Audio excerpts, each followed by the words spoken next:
à l'heure, nous avons rapporté la paracha de la semaine, où c'est mentionné que Yehuda, il dit à Yosef, qui le prenait pour, il disait, c'est le vice-pharaon, il dit, comment je pourrais retourner chez mon père et ne pas avoir Binyamin avec moi, je vais retourner seul chez mon père. Quelle honte je risque d'avoir auprès de mon père, parce que j'ai donné ma parole, mon honneur, mes enfants, auprès de mon père pour faire retourner Binyamin avec moi. Ça, c'est les propos de Yehuda à l'égard de Yosef, déguisé en vice-pharaon. Par rapport à ça, mes chers amis, qui est la paracha la semaine, je vais vous rapporter cette belle histoire. Nous sommes en 1910, approximativement, hein, c'est pas exact, c'est selon les calculs, 1910. Nous sommes tous maintenant dans une belle ville à Jérusalem. Le Jérusalem d'antan de 1910. Mais il y a une grande épreuve maintenant en Israël, c'est qu'il y a une très très grande famine. Et la situation économique devient réellement critique et catastrophique. Donc à chaque fois quand il y avait des situations comme ça, les rabbanim de la ville se réunissaient et ils discutaient ensemble et ils envoyaient un émissaire pour récolter de l'argent de façon à ce qu'on puisse acheter des choses à l'extérieur d'Israël ou bien en Israël même et qui valaient très cher et de pouvoir le dispatcher dans la communauté. Donc à ce moment-là, quand les rabbanim ont discuté, ils sont tombés tous d'accord qu'on va envoyer un émissaire. Mais vous savez qu'un émissaire, c'était traverser les mers Méditerranée et aussi les dangers de la route. Avant, c'était pas l'avion, le train, etc. C'était très dur et tous les chemins étaient arpentés de bandits, d'assassins, de criminels. Et là, ils font un tirage au sort. Qui va sortir et prendre les risques pour aller chercher de l'aide à l'extérieur d'Israël? Et le tirage au sort est tombé sur Rabbi Yaakov Lipa, un grand hacham de renom qui était très assidu dans son étude.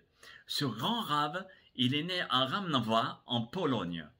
Je ne l'ai trouvé nulle part, d'accord, sauf dans le site des tombes de Harazitim, Mina Shamayim, j'ai vu sa tombe, et sur sa tombe, il est marqué Poniftar, à Rav Ashagdan. Ici repose le Rav qui est très assidu à son étude, Rabbi Yaakov Lipa Bar Yitzhak.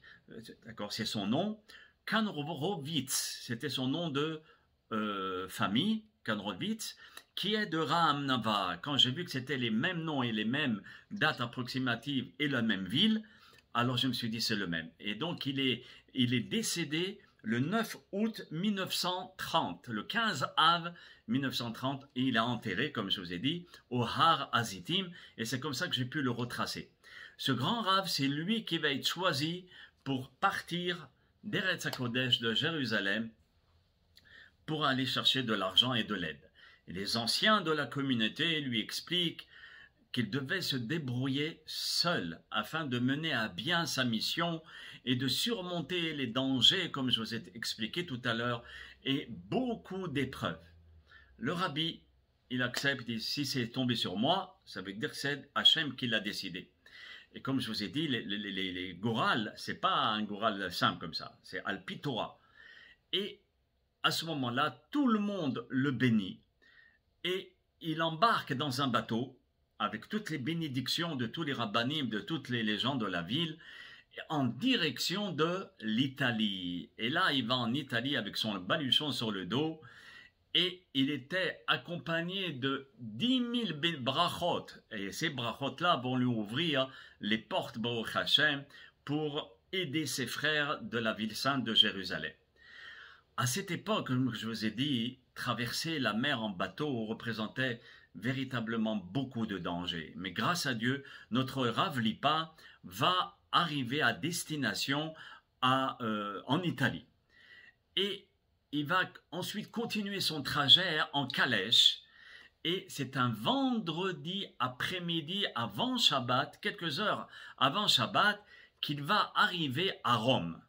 Là, à Rome, au milieu de cette grande cité, il ne sait plus où aller, il ne sait pas où aller, vendredi avant Shabbat, où se diriger. Il était complètement désemparé, Rabbi Lipa. où il allait passer Shabbat. Et dans une telle situation, seul Akadosh Baruch Hu est capable de lui venir en aide. Et c'est là où il pose son baluchon et il dit à Hachem Yitbarach, je t'en supplie, ouvre-moi les portes, ne me laisse pas seul comme ça dans cette grande ville et viens-moi en aide. À peine il a terminé sa prière qu'Akadosh Baruch Hu lui envoie un émissaire. Et cet émissaire, ça va être qui? Un homme très aisé pour accomplir sa mission, c'est sûr la mission de Rabbi Lipa. Donc, une prière du cœur, comme je vous ai dit, rentre directement là-haut. Et là, un splendide carrosse s'arrête juste devant lui. Il ouvre sa porte et à l'intérieur, il y avait un homme très très élégant. Et selon sa tenue, c'était un Ben Israël qui chérissait les mitzvot et un juif, Baruch Hashem, qui était assez aisé. Cet homme-là s'appelait Mor Shimon Ayalkut. C'était son nom de famille, Ayalkut. Ayalkut, ça veut dire cartable ou bien rassemblé. Sûrement parce il rassemblait le peuple d'Israël avec sa richesse où il invitait tout le monde, peut-être. Et il dit, mais qu'est-ce que vous faites dans la rue à une heure si proche de Shabbat? Et c'est là où l'émissaire lui explique qu'il venait d'arriver de Jérusalem et qu'il ne savait pas où aller pour passer Shabbat. Mor Shimon Ayalkut s'est dit, waouh, quelle opportunité qu'Akadosh Baruch Hu m'envoie. Je ne vais pas faire la sourde oreille, has vechalela. Il sauta sur l'opportunité qu'Hachem lui donnait et il dit, Baruch haba, venez. Et il invite Rabbi Yaakov Lipa, Zechar Tzadik Kadosh Lebracha, à monter dans son carrosse. Le carrosse, il a commencé à traverser de nombreux quartiers, certains pauvres, d'autres moins. Et le Rav n'était pas spécialement, si vous voulez, impressionné du carrosse, de tout ce qu'il y avait. Mais cependant, lorsqu'il est arrivé dans un quartier où la dimension de l'architecture était exceptionnelle, était complètement différente de tout ce qu'il avait vu jusqu'à présent. Et c'est là où il voit des belles maisons de la haute bourgeoisie, où il commence à comprendre et il se dit ici, c'est l'habitation de notre Rebbe Yalkut, on va l'appeler. Et le carrosse s'arrête devant une bâtisse, c'était la plus belle, splendide bâtisse de l'environnement. Et un valet ouvre la porte du carrosse, l'homme et l'émissaire sont descendus et ils ont dû traverser carrément des jardins magnifiques. Par terre, il y avait des fleurs rares et quand ils sont rentrés vers la maison, des portes imposantes mais splendides. Mettez-vous dans la peau de Rabbi Lipa, comme ça où ils découvrent carrément le paradis sur terre. Tout ça au service de la Torah. Vous voyez, des cornières étaient recouvertes d'or et vraiment tout était d'un raffinement exceptionnel. Et notre Rebbe Yalkut, avant de lui montrer sa chambre, il le fait rentrer dans une grande salle à manger où le repas de Shabbat va être servi. Alors là-bas, il y avait un magnifique salon avec une table déjà dressée, avec une nappe brodée d'or, avec des couverts d'argent, pour le Shabbat Kadosh. Le Shabbat Kodesh, c'était vraiment un honneur incroyable. Le Rav Lipa dit, je m'en crois pas mes yeux, j'étais à la rue, et maintenant je me trouve dans une splendide maison, Baruch Hashem, Hodou l'Adonai Kitov Kilelo Hasdo. Mais le Rav Lipa, soudain, il aperçoit au loin de la salle une petite table, au fond de la table qui attire son attention. Il dit, c'est bizarre, cette table, pourquoi elle lui attirait l'attention? C'était pas à cause de son aspect admirable, mais un objet était posé sur cette belle table et c'était pas du tout un objet de luxe. Et il n'y avait aucun rapport avec toute la beauté environnante. Donc, il se dit, c'est pas possible. Donc, il essaye d'attirer son attention sur qu'est-ce qui était posé sur cette table. Et il voit une petite bouteille cassée. Et quelle bouteille? Une bouteille d'huile. Donc, imaginez-vous une bouteille d'huile cassée sur une table dans une maison pareille. Je dis, mais qu'est-ce que cette table et cet objet sont ici? Et donc, il avait compris, Rabbi Lipa, que c'était intentionnel, qu'il avait mis cette table-là et cette bouteille cassée avec de l'huile exprès. Mais pourquoi il a mis ça ici au milieu d'une décoration sublime? Bon, ils partent tous à la synagogue, Baruch Hashem, Shabbat venait d'arriver, ils vont prier Shabbat Kodesh, et notre Rabbi Reb Ayalkut, il revient à la maison avec un groupe d'invités, ils pénètrent tous dans la salle à manger, ainsi que notre Rabbi Lipa, il l'assoit à côté. Il a assis à côté notre Rabbi Yaakov Lipa. Et le Rav ne baissait pas les yeux, il se disait, je veux absolument regarder pourquoi il y a cet objet là-bas. C'est sûr que les plats sublimes étaient servis. Mais notre Shimon Ayalkut, il s'aperçoit que l'émissaire de Jérusalem n'était pas tranquille. Il le fixait à chaque fois cette bouteille remplie d'huile qui était brisée, qui se trouvait au fond de la pièce. Et donc, ça lui a tiré l'attention. Et donc, c'est là où il lui dit, mais qu'est-ce qui se passe? Pourquoi vous avez l'air très embarrassé ou bien soucieux? Qu'est-ce qui se prend? Qu'est-ce qui se passe? Et c'est là où le Rabbi Lipa lui dit, mais je ne comprends pas comment cet objet fait au milieu d'une salle d'un raffinement exceptionnel, je vois carrément une bouteille d'huile au milieu. Il y a bien une raison pourquoi cette bouteille et ces débris sont ici, pourquoi ils occupent une place aussi centrale dans votre salle à manger. Il y a une logique, il y a quelque chose. Je ne comprends pas je ne comprends pas votre attitude. Bon, très bien, notre Shimon Ayalkut, il lui dit non, bon, vous savez, cette bouteille me rappelle beaucoup de choses. Et c'est pour cela que je l'ai mise là. Continuons le repas. Mais c'est sûr que tous les invités se sont dit non, on veut une réponse. Et Rabbi Yaakov Lipa ainsi que tous les invités ont insisté pour avoir l'explication à cette table qui était jusqu'ici, qui était ici devant tout le monde. Et c'est là que notre Shimon, il va expliquer pourquoi au milieu de cette belle salle à manger, il y a cette table avec cette bouteille cassée. Il dit, écoutez mes chers amis, vous me voyez aujourd'hui jouir, Baruch Hashem, d'une richesse et d'une aisance matérielle, grâce à Dieu, exceptionnelle. Mais je n'ai pas toujours vécu ainsi. Il y a quelques années, j'étais sans un sou. Et mon père m'a envoyé chez mon grand-père pour lui venir en aide dans ma jeunesse et pour essayer d'aider mon grand-père pour l'affaire familiale, d'accord, pour le business de mon grand-père.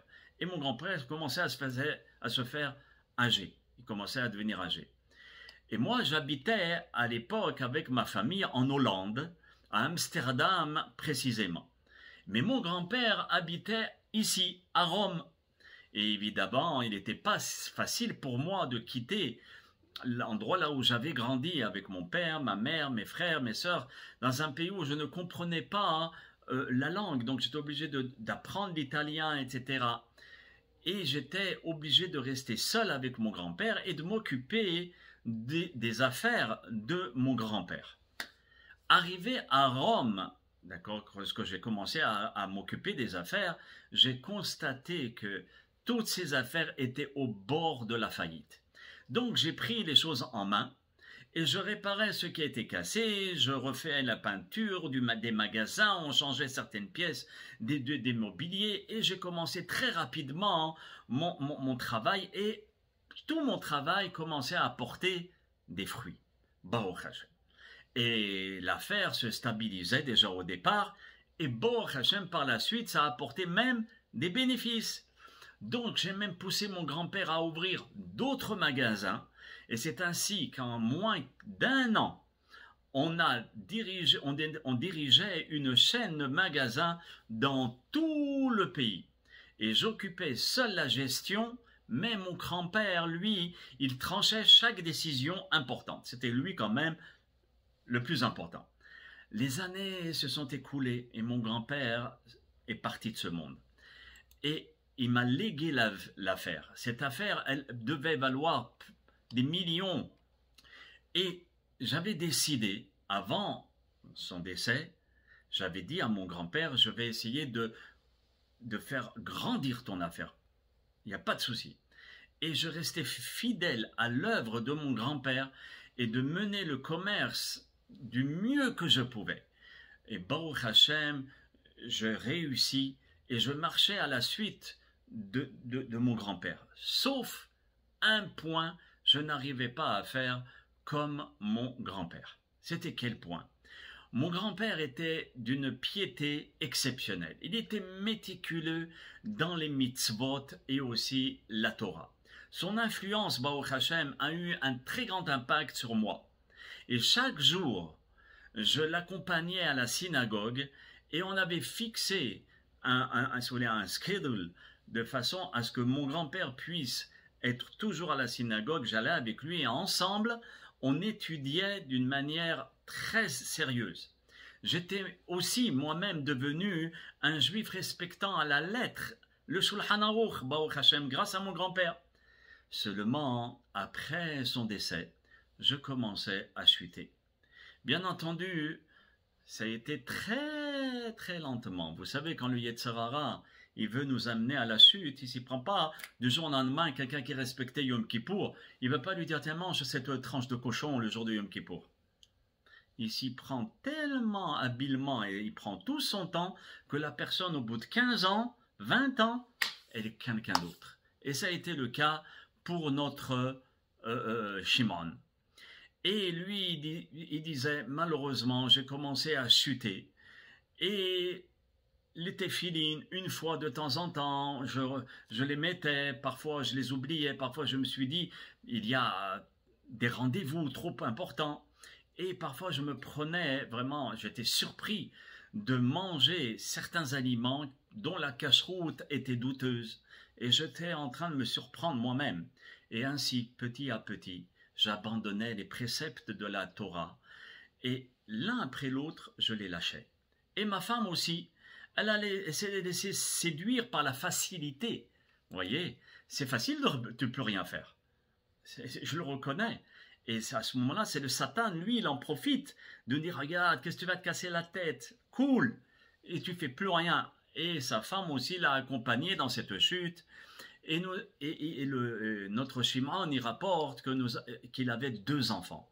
Et lorsqu'il fallait les scolariser, on ne va pas les mettre dans la yeshiva ni au cheder, nous avons opté pour une école non juive.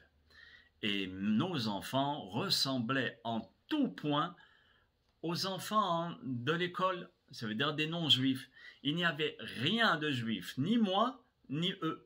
À un certain moment, au bout de 15-20 ans, oublie, la Torah, elle était très très très loin de moi. Et même mes enfants ne posaient même pas une seule question de Torah. J'avais tout abandonné. Dans un premier temps, j'avais beaucoup de remords et de regrets, mais doucement, doucement, les regrets, j'avais trouvé des réponses et des facilités pour pouvoir y répondre et puis de me trouver bien dans cette chute et je tremblais plus devant mon attitude. Seulement le temps commençait à faire son travail et j'avais appris à vivre, malheureusement, sans remords.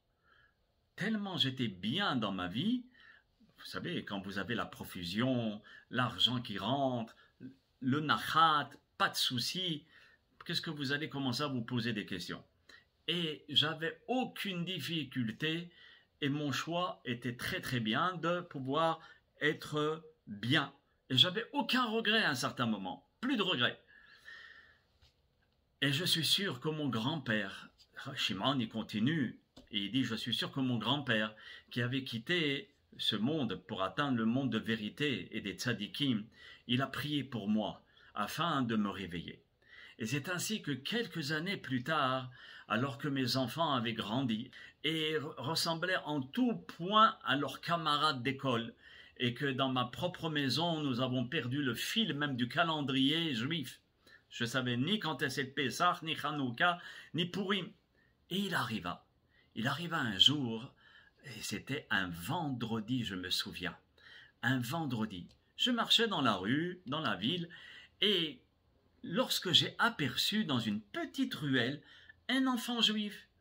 Cet enfant, il avait peut-être 10-11 ans. Il était assis par terre contre un mur en train de pleurer toutes les larmes de son corps. Je ne comprenais pas. Il se tenait vraiment, il pleurait de toutes ses larmes. J'ai dit, mais qu'est-ce qui se passe? Donc j'ai eu immédiatement, je me suis mis en direction de ce petit enfant. Et j'ai essayé de comprendre ce qui se passait. Mais l'enfant, il était inconsolable. Il pleurait, il faisait que pleurer. Et moi, je le supplie de me parler. Il m'a fallu près de 10 à 15 minutes pour le calmer. Et c'est là où il me dit, où il a accepté de me raconter ce qui lui est arrivé. Et cet enfant ne m'a même pas pris pour un juif. Il pensait que j'étais un non-juif. Et l'enfant me dit comme ça, mon père, malheureusement, n'a pas beaucoup de moyens. Il est très, très, très pauvre. Et dans notre maison, vous savez, chaque sou est compté. Et nous faisons très, très attention à tout, de ne pas faire de gaspillage. Contrairement à notre société, où malheureusement. Bon. Et mon père, il travaille très dur pour nous élever et nous nourrir. Et dans quelques jours, chez nous, les Bnei Israël, vous voyez, chez les Bnei Israël, c'est la fête de Hanouka. Et nous avons la coutume d'allumer chaque soir, pendant 8 jours, une veilleuse d'huile d'olive. Donc pendant des mois et des mois, mon père a mis de l'argent de côté pour honorer cette belle mitzvah qui donne la chance et le bonheur d'ouvrir toutes les portes du ciel. Et chaque fois, mon père, il me dit, viens mon fils, aujourd'hui, je vais te donner une mission très importante. Et c'est sûr que cet enfant était très heureux parce qu'il s'est dit, papa m'a choisi pour faire une mission. Et il m'a dit, regarde, tu vas aller dans le magasin d'à côté et avec ce peu d'argent, tu vas acheter de quoi allumer pour 8 jours. C'est sûr que tu ne vas pas acheter une bouteille comme nous, Baruch Hashem, on peut se permettre d'acheter, mais avant c'était de l'huile qui était dans des grands réservoirs et on calculait, voilà, 1 jour, 2 jours, 3 jours. Et à ce moment-là, il m'a dit, tu vas aller au magasin et tu vas pouvoir acheter de l'huile pour Hanouka. Il m'a fait confiance, mon père. Tout l'espoir de ma famille reposait sur mes épaules. On m'a confié une énorme responsabilité et je suis allé au magasin et le vendeur a rempli l'huile d'olive pure dans ma petite bouteille de verre et à ce moment-là, j'étais très content, très heureux. J'étais tellement heureux que je rêvais. Et je marche à la direction de la sortie du magasin, je marche et malheureusement, je bute contre une pierre et la bouteille m'a échappé de mes mains et s'est écrasée devant moi. J'ai pas pu la retenir et là l'enfant il rééclate en sanglots et il dit regardez qu'est-ce que je vais dire à mon père quand je vais rentrer à la maison. La bouteille elle est cassée et tout l'huile il est par terre. Comment je vais faire quand je vais rentrer à la maison? Je ne peux pas rentrer, je n'ose pas rentrer à la maison, j'ai trop honte. Qu'est-ce que je vais répondre à mon papa, à ma maman, à mes frères et sœurs, que j'ai cassé la bouteille, que j'ai failli à ma mission? Et c'est à ce moment-là que notre Shimon, il s'est dit, waouh, moi, qui ai la possibilité d'acheter non pas des petites fioles, non pas une bouteille, mais l'usine de bouteilles. J'ai carrément tout l'argent pour. Et j'avais le cœur brisé de voir cet enfant dans cet état. Je lui ai dit, c'est pas possible. Et à ce moment-là où il était en train de me parler, des milliers de choses étaient en train de traverser mon esprit. Et je me souvenais que moi aussi j'étais un Ben Israël. Et que j'avais été un juif qui respectait les mitzvot d'Akadosh Baruch Hu. Et je me pose soudain beaucoup de questions. Et parmi ces questions, je dis, mais pourquoi les fêtes avaient perdu toutes les significations à mes yeux. Plus de fêtes, plus rien du tout. Pourquoi ce qui m'était si cher auparavant, aujourd'hui j'ai perdu tout attrait, toute satisfaction envers les mitzvot. Comment cette famille pouvait se priver de pain et tout pour une petite bouteille d'huile, lorsque moi j'ai tous les moyens d'acheter l'usine, comme je vous ai dit tout à l'heure. C'est pas possible que je reste ainsi. C'est pas possible. J'étais ébranlé. C'est Shimon à Yalkout qui rapporte carrément son état. Et comment un jeune homme pouvait-il rester assis ici, effondré, en train de pleurer à cause de la honte de se présenter devant son père? Et moi, j'ai compris le père qui c'était pour moi. Et où moi, j'étais dans cette histoire. Immédiatement, j'ai sorti de ma poche un billet de 100 lire et je lui ai donné à l'enfant avec un sourire.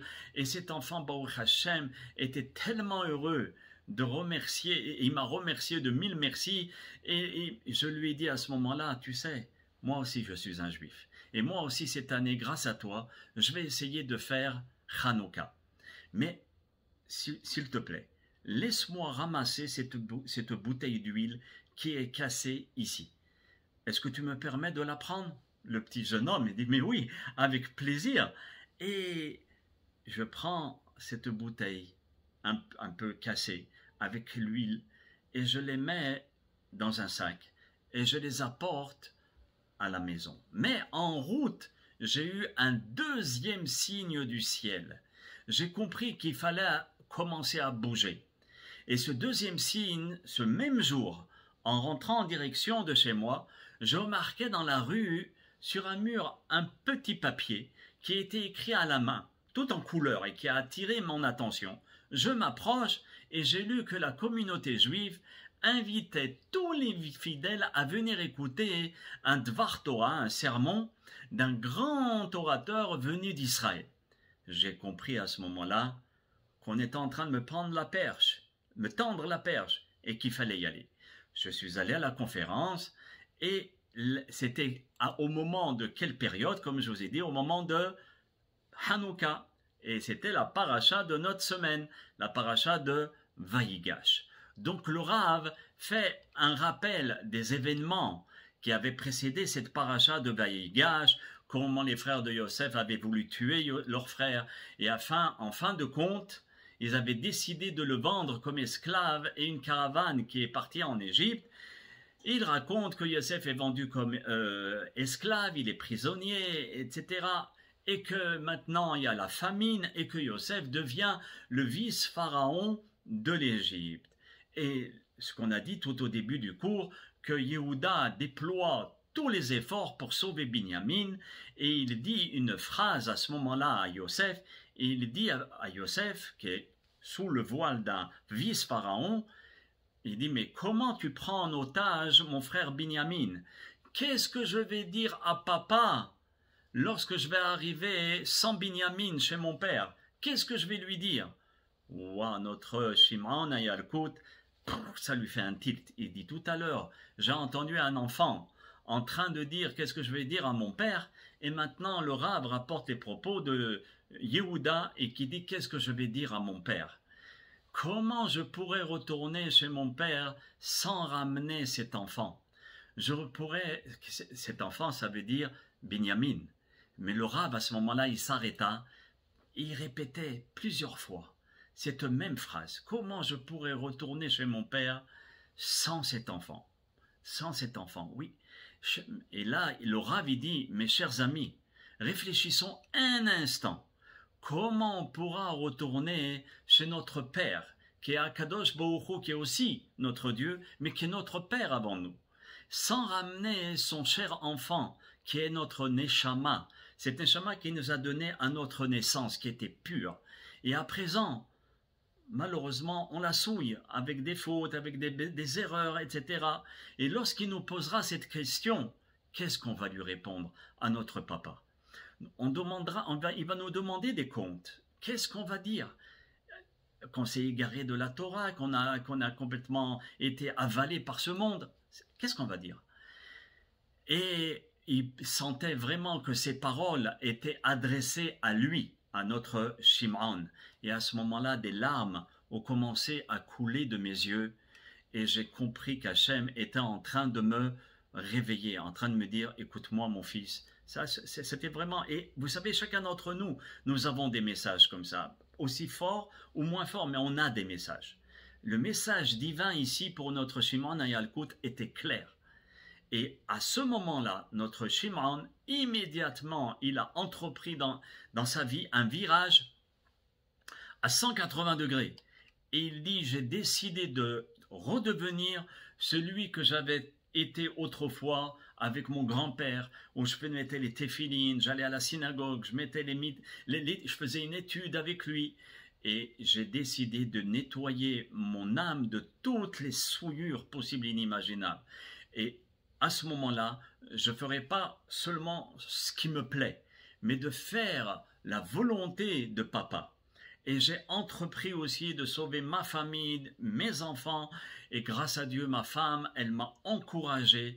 Et c'est pour cela, mes chers amis, maintenant on se trouve tous ici, dans une table de Shabbat, réunis, tous ensemble, parce qu'Akadosh Baruch Hu m'a tendu la perche et j'ai su prendre vite cette perche pour pouvoir me réveiller. Et chacun d'entre nous, on a la possibilité de prendre cette perche. Moi-même, Shimon Ayalkut, il dit, je l'ai prise et je suis rentré dans la Torah et je me suis réveillé. Et c'est pour cela que j'ai laissé cette bouteille cassée remplie d'huile et la mettre dans une place centrale de ma maison, voyez, pour m'aider à me souvenir sans cesse de toutes les bontés d'Akadosh Baruch Hu. C'est certainement la chose la plus importante à mes yeux et le plus bel objet que je possède dans toute cette maison. Quand une personne pense comme ça veut dire vraiment waouh. Et Baruch Hashem, notre Yalkut y conclut en disant, avec le temps, Baruch Hashem, mes affaires, elles ont prospéré et je suis maintenant dans le chemin de la Torah et je remercie Hashem. Et tous les invités qui étaient présents étaient dans l'émotion. Certains pleuraient, certains étaient vraiment émus. Et notre Shimon Ayalkut, après Shabbat, il remet une somme colossale à notre Rabbi Yaakov Lipa, et c'est comme ça que notre Rabbi Yaakov Lipa est retourné en Eretz Israël sans faire le tour de tout Rome. Tout de suite, il a eu l'argent. C'est ce que je vous ai dit au début de l'histoire, que toutes ces bénédictions-là, les bénédictions des rabbanim d'Israël, l'ont accompagné afin qu'il puisse rencontrer une seule personne et d'avoir toute la somme pour pouvoir aider ses frères à Jérusalem. Voici, mes chers amis, une histoire qui ne peut pas nous laisser indifférents. Pendant ces jours de Baruch Hashem, où nous avons la chance et le bonheur de tous nous réunir avec les moyens technologiques que Dieu nous a donnés, de transformer notre cœur de pierre et de le transformer en un cœur qui bat. Vous voyez, comme j'ai dit au début du cours, d'être des émissaires, d'être des Yehuda, d'être le Rouch Ben Dan, tous ces gens qui vont essayer, chacun à son niveau, de réveiller l'autre, d'aider un Ben Israël, de ne pas être insensible et de pouvoir mettre la main à la pâte, comme on dit, pour essayer d'être l'associé d'Akadosh Baruch Hu. Qu'Hashem Yitbarach vous bénisse et je vous remercie vraiment de votre attention pour écouter les belles histoires de Rabbi Yaakov Lipa. Zecher Tzadik Kadosh la Bracha, que son mérite nous protège Be'ezrat Hashem Yitbarach. Amen ve Amen.